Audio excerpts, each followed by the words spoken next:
ಜನನಿ news ಚಾನೆಲ್ಗೆ like ಮಾಡಿ, subscribe ಮಾಡಿ, ಶೇರ್ ಮಾಡುವ ಮೂಲಕ ನಮ್ಮ ಚಾನೆಲ್ಗೆ ಸಹಕರಿಸಿ. ಹೆಚ್ಚಿನ ಮಾಹಿತಿಗಾಗಿ ಸಂಪರ್ಕಿಸಿ ಹರಿಚಿನ್. ನೀವು ಇಲ್ಲಿ ನಿಮ್ಮ ಜೀವನಕ್ಕೆ ಒಂದು ದಾರಿ ದೀಪವನ್ನ ಹುಡುಕೊಂಡು ಬಂದಿದ್ದೀರ. ಯಾರು ನಿಮಗೆ ಫೋರ್ಸ್ ಮಾಡಿಲ್ಲ ಬನ್ನಿ ಅಂತ, ಯಾರು ನಿಮಗೆ ಇಲ್ಲಿ ಎಳ್ಕೊಂಡು ಬಂದಿಲ್ಲ, ನೀವೇ ಬಂದಿದ್ದೀರ.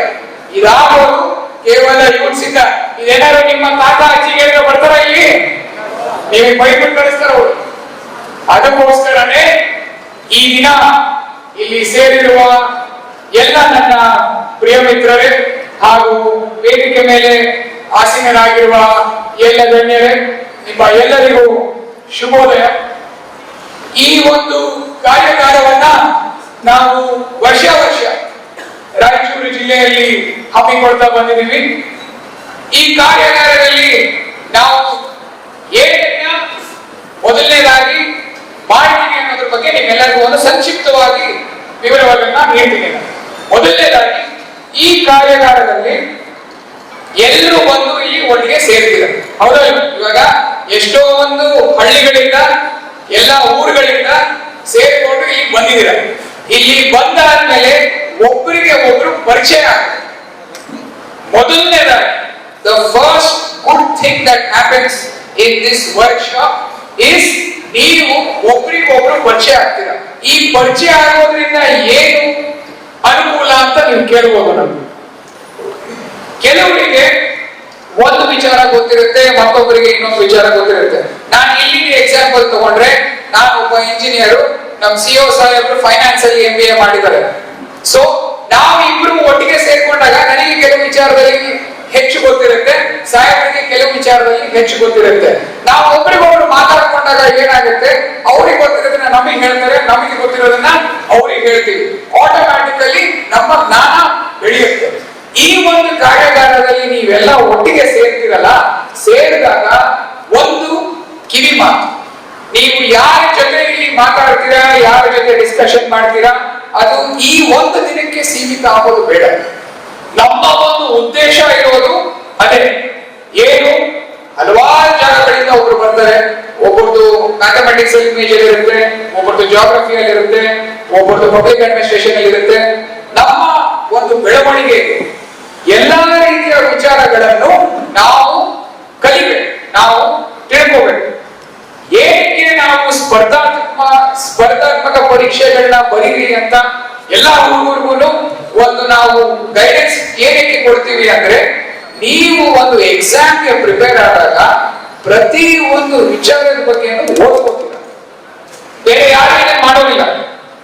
ನೀವು ಬೇಕಿದ್ರೆ ಅಬ್ಸರ್ವ್ ಮಾಡಿ, ನಿಮ್ಗೆ ಯಾರು ಒಬ್ರು ಫ್ರೆಂಡ್ ಆಲ್ರೆಡಿ ಇವಾಗ ಒಂದು IT/BT ಕಂಪನಿಯಲ್ಲಿ ಕೆಲಸ ಮಾಡ್ತಾ ಇದ್ರು ಅಂದ್ರೆ ಅವ್ರು ಪೇಪರ್ ಓದೋದು ಬಿಟ್ಬಿಟ್ಟಿರ್ತಾರೆ.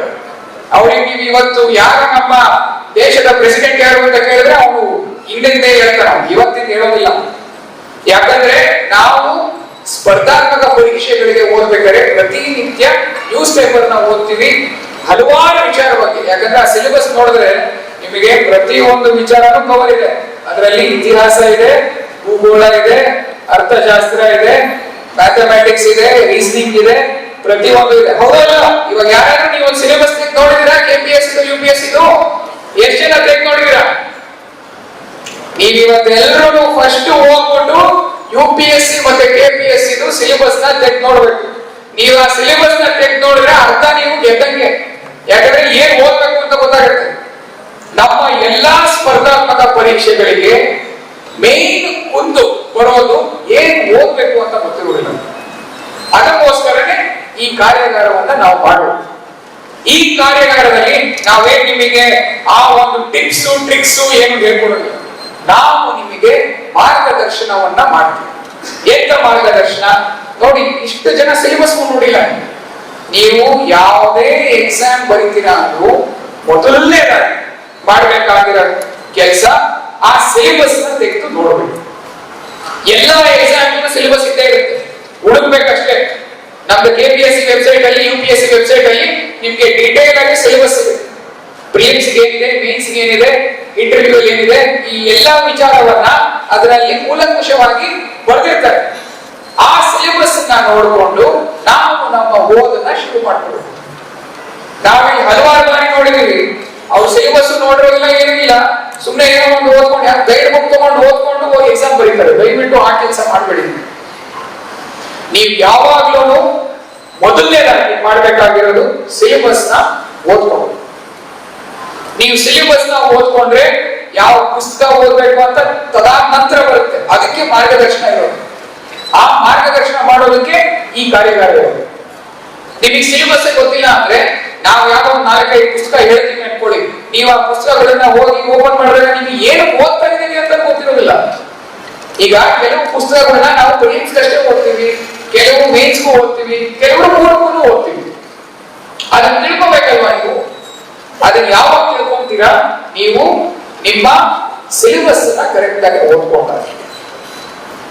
ಈ ವಿಚಾರ ನಿಮ್ಗೆ ಬೇರೆ ಎಲ್ಲೂ ಆಚೆ ಹೇಳೋದಿಲ್ಲ. This is the simplest thing. ಈ ವಿಚಾರ ನಿಮಗೆ ಬೇರೆ ಯಾರು ಹೇಳಿದ್ರೆ ಸಿಲೆಬಸ್ ಓದಿ ಅಂತ, ಎಲ್ಲ ಬರೀ ಆ ಪುಸ್ತಕ ಓದಿ ಈ ಪುಸ್ತಕ ಓದಿ ಅಂತಾರೆ. ಕರೆಕ್ಟ್ ಆಗಿ. ಆದ್ರೆ ನಾವು ಮೊದಲನೇದಾಗಿ ಮಾಡಬೇಕಾಗಿರೋದು ಸಿಲೆಬಸ್ ನ ಓದೋದು. ನಾವು ಸಿಲೆಬಸ್ ಓದ್ಕೊಂಡು ಅದ್ರಲ್ಲಿ ಯಾವ ಪಾಯಿಂಟ್ಸ್ ಇದೆ ಆ ಪಾಯಿಂಟ್ಸ್ ನ ನೋಟ್ ಡೌನ್ ಮಾಡಿಕೊಂಡು ಆ ಟಾಪಿಕ್ ತಕ್ಕಂಗೆ ನಾವು ಓದ್ಕೋಬೇಕು. ಜನನಿ ನ್ಯೂಸ್ಗೆ ಸ್ವಾಗತ. ಈ ಒಂದು ಮಾಹಿತಿ ನಿಮಗೆ ಇಷ್ಟ ಆದಲ್ಲಿ ದಯವಿಟ್ಟು ಲೈಕ್ ಮಾಡಿ, ಶೇರ್ ಮಾಡಿ, ಕಾಮೆಂಟ್ ಮಾಡಿ ತಿಳಿಸಿ. ಮುಂದಿನ ವಿಡಿಯೋ ನೋಟಿಫಿಕೇಶನ್ ನಿಮಗೆ ಬರಬೇಕು ಅಂದ್ರೆ ಬೆಲ್ ಬಟನ್ ಅನ್ನ ಕ್ಲಿಕ್ ಮಾಡಿ.